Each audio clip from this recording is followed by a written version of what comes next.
शंकर पर जल चढ़ाने का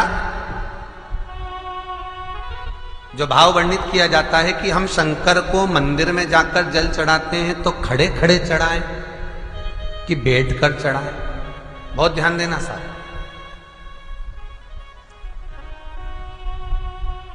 शंकर में मंदिर में जाकर हम भगवान शंकर को जल चढ़ाएं तो खड़े होकर चढ़ाएं कि बैठकर चढ़ाएं। अब दो तरह का शिवलिंग है मंदिरों में, दो तरह का शिवलिंग का निर्माण होता है, ठीक है। एक विष्णु शिवलिंग, एक शक्ति पार्वती शिवलिंग। दो तरह का शिवलिंग मंदिरों में होता है, दो तरह का शिवलिंग मंदिरों में होता है, समझ लेना बहुत अच्छी तरह से। एक शिवलिंग वो होता है जो जमीन पर डायरेक्ट जलाधारी रहती है, शिवलिंग रहता है, ऐसी जलाधारी पूरी की पूरी, और शिवलिंग जमीन पर रखा रहता है, भूमि पर रखा रहता है, डायरेक्ट जमीन पर। आप जल ले जाकर चढ़ाए, निकल गया रास्ते से। एक शिवलिंग जो जमीन पर डायरेक्ट शंकर भगवान की जलाधारी और शिवलिंग रखा रहता है, वो शक्ति शिवलिंग कहलाता है। माता पार्वती का हस्त कमल उस शिवलिंग के सम्मुख में, और दूसरा शिवलिंग एक डमरू जैसा होता है। अब वो हम उसको कैसे वर्णन, एक डमरू शिवलिंग होता है, ऐसा उसका स्टैंड होता है, ऐसा स्टैंड होता है, नीचे शिवलिंग रखने की जगह होती, फिर ऐसा होता है, फिर उसके ऊपर इस तरह शिवलिंग रखा होता है। देख, दर्शन करें आप लोगों ने।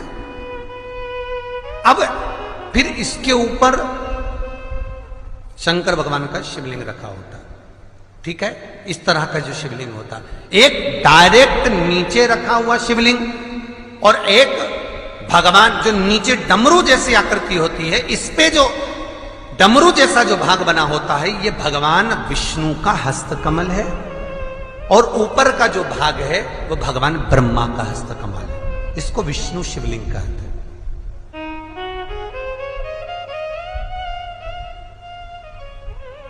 इसको हरीश्वर महादेव भी कहा जाता है। कौन सा महादेव कहते हैं? हरि सर्वेश्वर महादेव।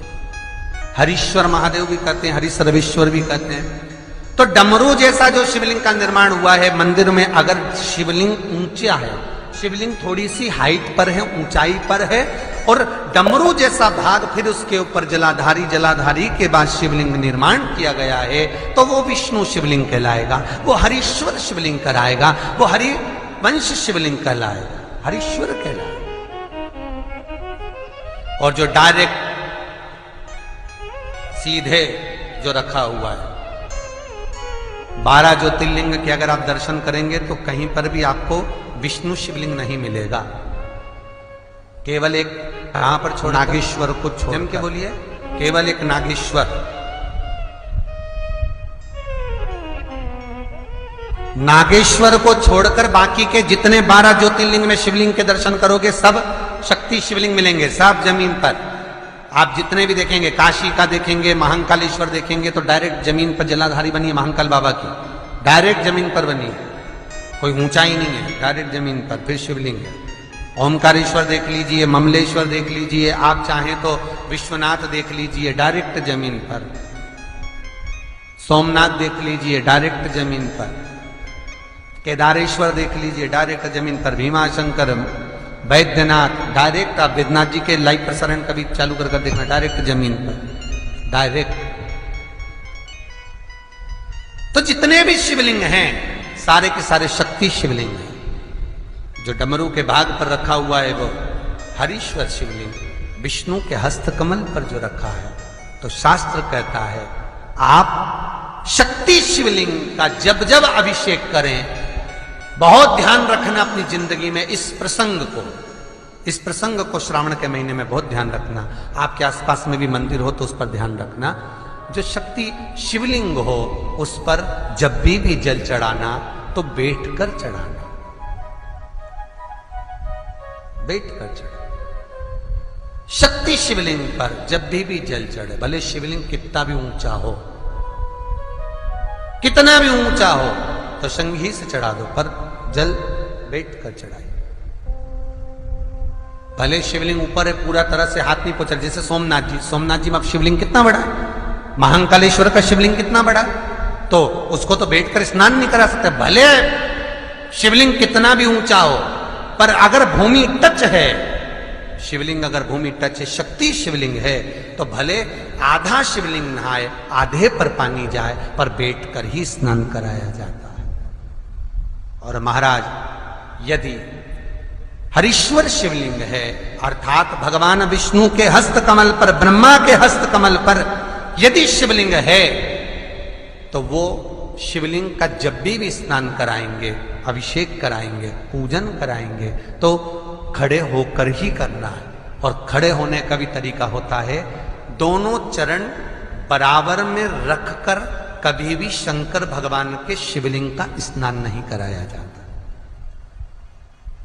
महाराज दोनों चरण बराबर रखकर, अगर हरीश्वर शिवलिंग है, किसी मंदिर में शंकर को जल चढ़ाने के लिए आप गए हो और शंकर को जल चढ़ा रहे हो, तो हरीश्वर अगर शिवलिंग है तो दोनों पांव बराबर रखकर नहीं, एक सीधा चरण थोड़ा सा आगे रखिए और उल्टा चरण थोड़ा सा पीछे रखकर भगवान शंकर का जलाभिषेक करने पर लक्ष्मी जैसे अपने चरण रहते हैं, भगवान शंकर उसी तरह से लक्ष्मी को दौड़ाते हुए अपने घर में प्रवेश कराते।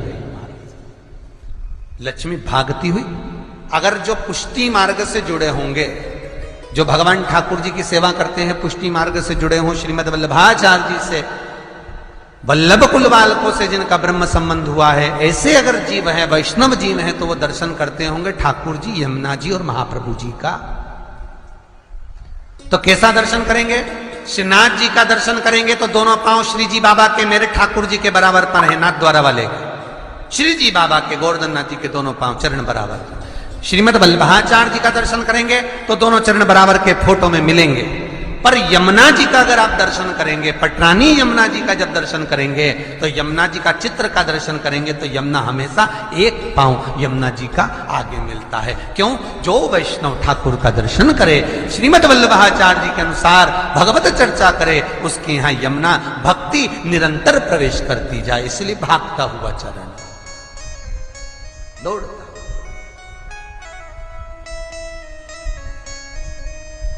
दौड़ता।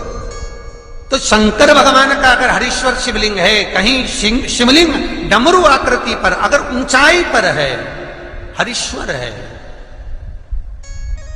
तो फिर जल खड़े होकर चढ़ाए, चरण आगे पीछे।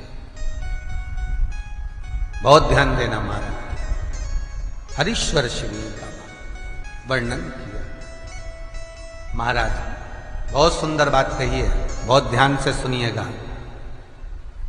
शक्ति शिवलिंग के ऊपर जो जलाधारी लगती है, शक्ति शिवलिंग के ऊपर जो जलाधारी लगती है, वो 5 मिनट, 10 मिनट, आधा घंटा रखकर 24 घंटे के लिए हटा सकते हो। शक्ति शिवलिंग के ऊपर जो जलाधारी लगती है, वो 15-20 मिनट रखकर, आधा घंटा रखकर आप हटा सकते हो। पर हरीश्वर शिवलिंग के ऊपर, भगवान विष्णु के हस्त कमल पर जो शिवलिंग का निर्माण आपको भी वर्णन किया, अगर वो शिवलिंग है तो उस पर जलाधारी अगर लगी है, तो कम से कम 5 घंटा, 8 घंटा तो जलाधारी को रखना पड़ेगा ही।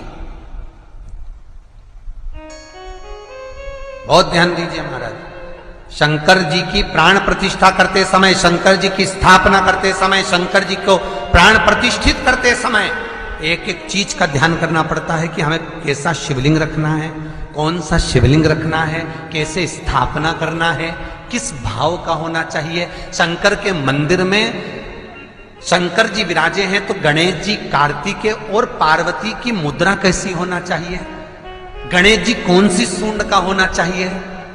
जब शंकर के मंदिर में हम आराधना कर रहे हैं तो गणेश जी की सूंड किस ओर होना चाहिए, पार्वती की मुद्रा कौन सी होना चाहिए, षडानंद कार्तिकेय की दृष्टि कहां होना चाहिए, ये शंकर जी की प्राण प्रतिष्ठा में देखा जाता है। केवल मूर्ति वाले ने बाजार में मूर्ति बनाकर बेच दी और तुम गए हमें शंकर जी का परिवार दे दो, हमारे मंदिर है छोटा सा, मैं वहां प्रतिष्ठा करना है। तुम बाजार में गए और शंकर जी का परिवार लेकर आ गए, शंकर जी लिया, कार्तिकेय लिया, पार्वती जी लिया, गणेश जी लिया और स्थापना करवा दी पंडित जी से। और बाद में बोली हमको थोड़ी कष्ट हो रहा है, हमको थोड़ी तकलीफ हो रही है, कहीं ये हम जब से लाए इससे तो नहीं हो रही, कहीं इससे तो नहीं। नहीं, गलती तुम्हारी है। तुम तो बस गई और लेकर आ गई। यहां तक शिव महापुराण की कथा कहती है कि तुम्हारे घर की मूर्ति जितनी पुरानी होती है उतना सुख देती है। आपको पहले भी कथा में कहा, दिया और मूर्त पुरानी होगी चलेगी।